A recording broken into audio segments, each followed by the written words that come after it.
So we are going to ask the same question again and again. As you know, discrete math is all about counting. In fact, more than 50% of the subject is all about counting. So let us again ask a counting question. We define what is a reflexive relation, right? So let me consider a set S as usual, which comprises of n elements a1, a2 up to an.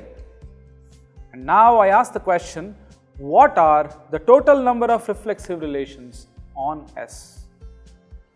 What do I mean by that? Remember in the previous lecture we asked the question, what are the total number of possible relations in general? Now I am asking the question, what are the total possible reflexive relations on a set with n elements? So let me think. How will a relation R look like? It is definitely a subset of S cross S, but not all subsets of S cross S will be a valid reflexive relation. It is that subset which has all the elements a1, a1, a2, a2 up to an, an. These n elements are definitely going to be there, but the rest of the elements, the rest of them may or may not be there. Take a pause and then think about what I am saying.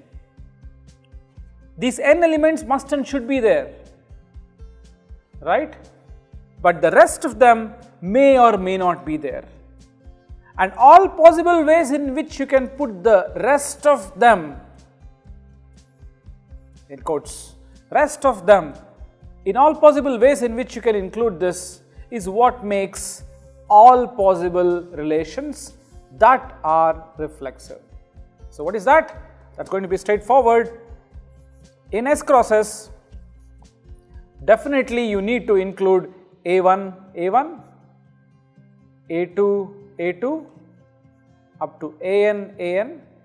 The rest of the elements, which are n square in number, I need to exclude these entities, these n elements, which is n square minus n, and all possible ways in which I can choose the rest of them that I stated here, which is going to be, as and always, 2 to the power of n square minus n.